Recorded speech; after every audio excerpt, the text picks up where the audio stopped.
Pemirsa, Mahkamah Konstitusi atau MK memutuskan untuk mengabulkan gugatan penghapusan ambang batas pencalonan presiden dan juga wakil presiden sebagai syarat pengusungan calon presiden dan wakil presiden. Menurut MK, hal tersebut bertentangan dengan konstitusi.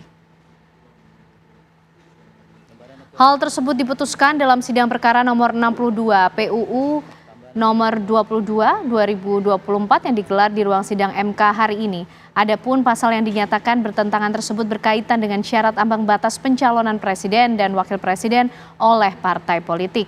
Menurut MK, pasal 222 Undang-Undang nomor 7 tahun 2017 yang mengatur terkait persyaratan ambang batas pencalonan capres-cawapres hanya dapat dicalonkan oleh parpol dengan minimal 20% kursi DPR atau memperoleh 25% suara sah. Nasional pemilu sebelumnya tidak memiliki kekuatan hukum mengikat. Menjatuhkan putusan dalam perkara pengujian Undang-Undang nomor 7 tahun 2017 tentang pemilihan umum terhadap Undang-Undang nomor 62/PU. Bagaimana situasi terkini pemirsa di Mahkamah Konstitusi pasca putusan yang disampaikan mengenai presidential threshold ini? Kami ajak Anda bergabung dengan rekan kami Zinka Nela. Selamat malam Zinka, silakan.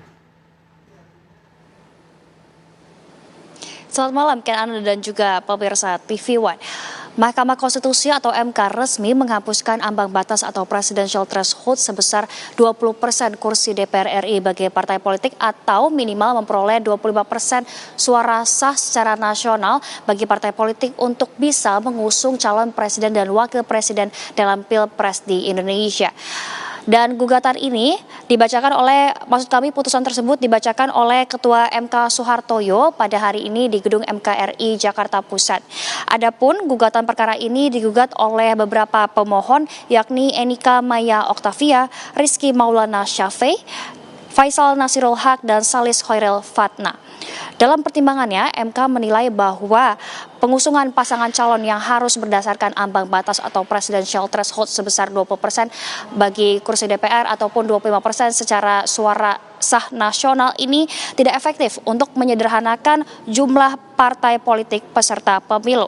MK juga menilai bahwa diadakannya ambang batas ini sebagai standar ini justru menguntungkan beberapa partai politik yang memang sudah memiliki kursi di DPR RI. Wakil Ketua MK Saldi Isra menyampaikan adanya kecenderungan untuk selalu mengupayakan agar Pilpres di Indonesia ini hanya memiliki 2 calon saja, dan ini juga bila dipertahankan bisa membuat polarisasi dalam politik di Indonesia. Padahal menurut Saldi Isra, pengalaman Pilpres dengan 2 pasangan calon tersebut membuat masyarakat mudah terjebak dalam polarisasi. Dan berkat putusan ini, Saldi menyampaikan bahwa pasangan capres dan cawapres dapat diusulkan oleh partai politik selama partai politik tersebut sudah terdaftar sebagai peserta pemilu. Saldi pun menyampaikan bahwa MK telah cukup menyatakan ambang batas sebagai syarat untuk mengusulkan pasangan calon. Dan juga tadi sidang ini sudah selesai sekitar pukul 3 sore dan dimulai sekitar pukul 1 waktu Indonesia Barat. Sementara demikian, Anda kembali ke Anda di studio. Terima kasih Zinka Nela mengabarkan dari Gedung Mahkamah Konstitusi. Langsung saja pemirsa, kita akan membahas mengenai putusan MK yang baru saja diumumkan sore tadi bersama dengan narasumber yang sudah hadir bergabung di Apa Kabar Indonesia Malam. Ada Prof. Denny Indrayana, Guru Besar Hukum Tata Negara UGM, dan juga Mas Aditya Perdana, Pakar Politik Universitas Indonesia. Selamat malam, Assalamualaikum Bapak-Bapak semuanya. Waalaikumsalam. Waalaikumsalam warahmatullahi wabarakatuh. Oke, ya. Selamat malam. Selamat malam, Prof. Denny. Ini artinya seluruh angin segar untuk seluruh warga negara Indonesia, karena artinya setiap warga boleh mencalonkan diri sebagai capres maupun juga cawapres tanpa harus repot kemudian berpikir mengenai koalisi ini, koalisi itu, begitu, Prof? Bukan berarti setiap warga negara Indonesia bisa mencalonkan, tidak juga. Jadi tetap harus ada syarat umur, tetap harus ada syarat-syarat warga negara Indonesia memang, dan yang dihilangkan adalah syarat ambang batas jumlah kursi ataupun persentase suara partai politik 20 dan 25%. Jadi sekarang kembali ke pasal 6A ayat 2 Undang-Undang Dasar 45 yang pada intinya mengatur bahwa partai politik peserta pemilu atau gabungan partai politik peserta pemilu itu dapat mengusulkan calon presiden dan wakil presiden. Jadi siapapun nanti di tahun 2029 yang ditetapkan oleh KPU sebagai partai politik peserta pemilu, misalnya sekarang kan yang di DPR ada 8, tapi yang ikut pemilu belum tentu 8, bisa jadi 10, bisa jadi 12. 12 partai itu teorinya secara hukum berdasarkan putusan MK yang hari ini dibacakan, 12-12-nya partai politik peserta pemilu itu bisa mengusung pasangan calon presiden dan calon wakil presiden. Begitu. Oke, Prof. Sekali lagi mungkin bisa dibot lagi untuk partai politiknya sendiri. Artinya tidak hanya untuk partai politik yang lolos ke parlemen, tapi untuk seluruh partai politik yang terdaftar atau ikut dalam pemilu. Seperti itu, Prof? Betul. Jadi kalau kita baca pasal 6 ayat 2, kita sama-sama simak ya. Pasangan calon presiden dan wakil presiden diusulkan oleh partai politik atau gabungan partai politik peserta pemilihan umum sebelum pelaksanaan pemilihan umum. Jadi ya siapapun partainya, jumlahnya misalnya 12-12-nya itu bisa mengajukan pasangan calon presiden dan wakil presiden. Kalau mereka bergabung, ya beberapa partai bergabung, maka akan kurang calon wakil presidennya dari 12. Tapi maksimalnya adalah sejumlah berapa partai politik yang ditetapkan KPU menjadi peserta pemilu, misalnya nanti di tahun 2029. Bukan hanya partai politik yang sekarang punya kursi di DPR. Demikian tegasnya. Oke, dengan putusan MK ini, Mas Adit, kira-kira dampaknya untuk partai politik akan seperti apa?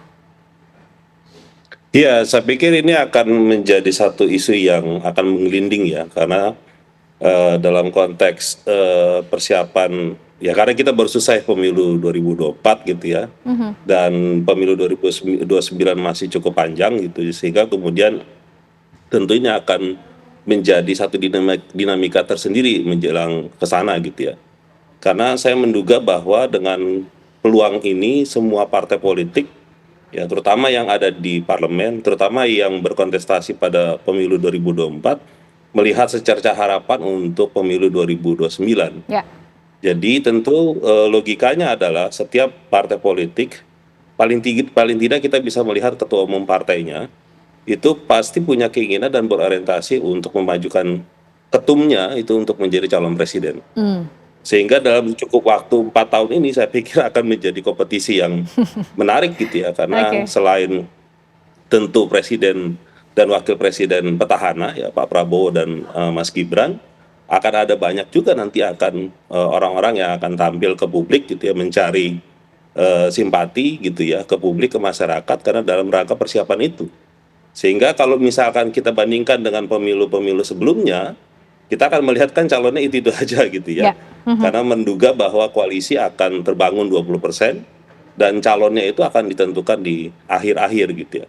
Nah dalam konteks dinamika terakhir ini, maka kita akan bisa menduga akan ada banyak calon yang sedang bersiap diri gitu, dan menurut saya ini adalah sebuah proses demokrasi yang sehat di Indonesia gitu, sehingga kemungkinan kita akan melihat banyak calon-calon yang akan mempersiapkan diri menjelang tahun 2029 mendatang gitu, Mbak. Oke, Mas Adi, tapi begini, dengan adanya putusan MK yang menghapuskan ambang batas pencalonan presiden dan wakil presiden, artinya ini demokrasi kita hidup kembalikah? Akan seperti apa jalannya iklim demokrasi kita yang terjadi di Indonesia ini? Dan apakah masyarakat sudah cukup siap menghadapi dampak dari putusan MK ini? Putusan MK ini sebenarnya punya tantangan ke depan. Salah satunya tentu adalah kalau misalkan nanti seperti janji yang disampaikan oleh pemerintah dan juga DPR RI yang akan melakukan revisi terhadap undang-undang pemilu dan juga pilkada, maka menurut saya selayaknya pasal yang disampaikan oleh putusan MK ini menjadi bagian yang tidak terpisahkan dari revisi itu. Nah, di situ yang kemudian menurut saya, dan saya yakin Prof Denny juga akan setuju untuk melihat bahwa ini ada peluang untuk kemudian berdinamika lagi gitu ya. Karena masih ada peluang juga untuk menentukan ambang batas itu berapa gitu, kondisinya, existingnya itu bagaimana, dan sebagainya. Dan di situ akan kemudian jadi tarik-menarik politiknya nanti di antara partai-partai politik yang sedang berkuasa hari ini, terutama yang menjadi bagian dari pemerintahan dan juga mungkin di luar pemerintahan. Jadi ini Oke. satu kondisi yang mungkin tahun depan gitu atau mungkin tahun ini gitu ya. Kita tidak tahu karena diskusi soal pembahasan undang-undang pemilu ini kan belum ada angin yang jelas juga untuk bagaimana pembahasannya. Jadi one step ahead-nya itu menurut saya adalah di proses pembahasan undang-undangnya itu, Mbak.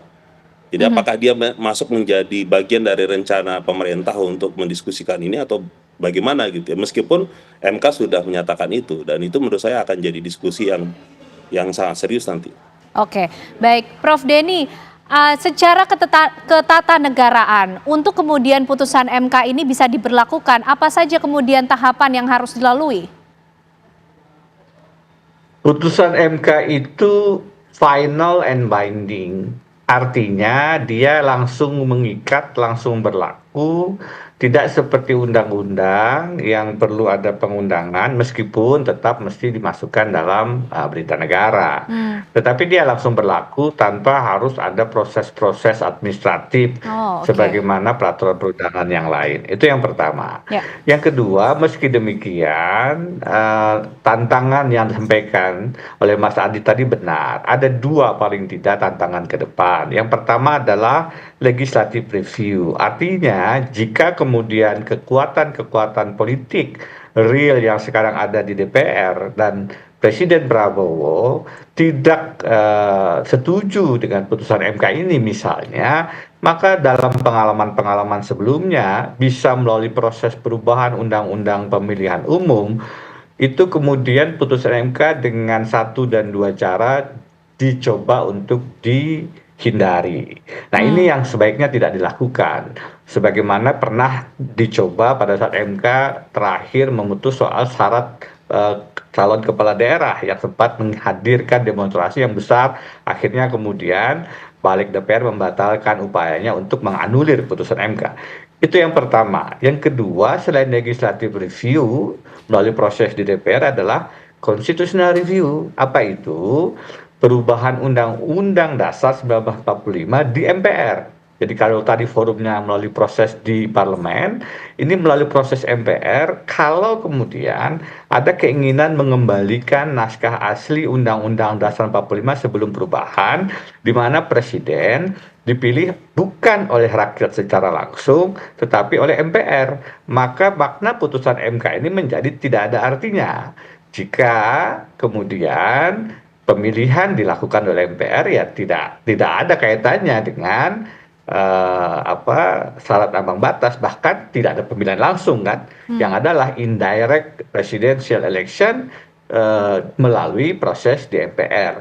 Nah, kita kan pernah mendengar bahwa salah satu partai politik punya agenda untuk mengembalikan naskah asli Undang-Undang 45 itu. Nah, ini dua tantangan ini, legislative review di DPR parlemen melalui perubahan undang-undang atau constitutional review di MPR melalui perubahan undang-undang dasar yang bisa menjadi batu uji dari putusan MK yang menurut saya adalah salah satu putusan yang better late than never. Lebih baik terlambat daripada tidak sama sekali. Kenapa? Dalam hitungan kami ini adalah putusan setelah 50 kali diuji. Oke. Jadi pasal terkait syarat ambang batas presiden ini diuji 50 kali, tidak pernah tembus, dan akhirnya hari ini MK berbeda dengan putusan-putusan sebelumnya yang secara teori memang dimungkinkan, itu mengambil posisi berkebalikan. Dari awalnya menganggap presidensial threshold syarat ambang batas 20-25% itu tidak bertentangan dengan konstitusi. Per hari ini MK mengatakan itu bertentangan dengan Undang-Undang Dasar dan dinyatakan tidak berlaku. Oke, baik Prof. Mas Adit, mungkin singkat, bagaimana kemudian nanti partai politik ini akan menyesuaikan dengan putusan yang sudah dikeluarkan oleh MK mengenai penghapusan ambang batas pencalonan presiden dan wakil presiden, termasuk juga pemerintah dan penyelenggara pemilu? Ya, saya pikir kita akan perhatikan dalam beberapa pekan atau dalam beberapa waktu ke depan ya, karena tentu pemerintah dan juga terutama partai-partai politik pendukung pemerintah ataupun yang di luar pemerintah akan bersikap gitu ya. Saya membaca berita dalam beberapa jam yang lalu itu masih ada pro kontra terkait dengan itu gitu ya, dan saya pikir nanti akan ada banyak pandangan terkait dengan itu dan kita lihat saja bagaimana sikap pemerintah terkait dengan itu. Karena seperti yang disampaikan oleh Prof. Denny akan ada dinamika yang menarik menurut saya gitu ya, karena memang ada beberapa isu-isu yang sedang berkembang dan kita lihat juga bagaimana kondisi yang terjadi ke depan gitu ya. Karena beberapa kemungkinan itu masih bisa terjadi, Mbak. Meskipun hari ini kita melihat ada secercah harapan, meskipun itu juga berita gembira gitu ya, yang tadi disebutkan Prof. Denny 50 kali gitu ya. Tetapi dalam konteks real politik kadang-kadang ini bisa membalikan suasana yang hatinya enak, tenang gitu ya, menjadi berita yang tidak gembira, dan itu kita pernah mengalami situasi itu. Baik. Pada waktu upaya terkait dengan revisi Undang-Undang Pilkada Baik, gitu ya. Mas Adit. Ya mudah-mudahan hari ini kita akan melihat publik sebenarnya melihat ini sebagai sebuah kondisi yang baik gitu, positif gitu, dan mudah-mudahan ini juga diikuti oleh para elit politik kita menganggap sebagai sebuah berita yang positif juga gitu. Masih hangat, kita tunggu bagaimana dinamika ke depan yang akan terjadi. Terima kasih Prof. Denny Indrayana, terima kasih Mas Aditya Perdana malam hari ini sudah bergabung bersama kami di Apa Kabar Indonesia Malam. Sehat selalu semuanya. Assalamualaikum.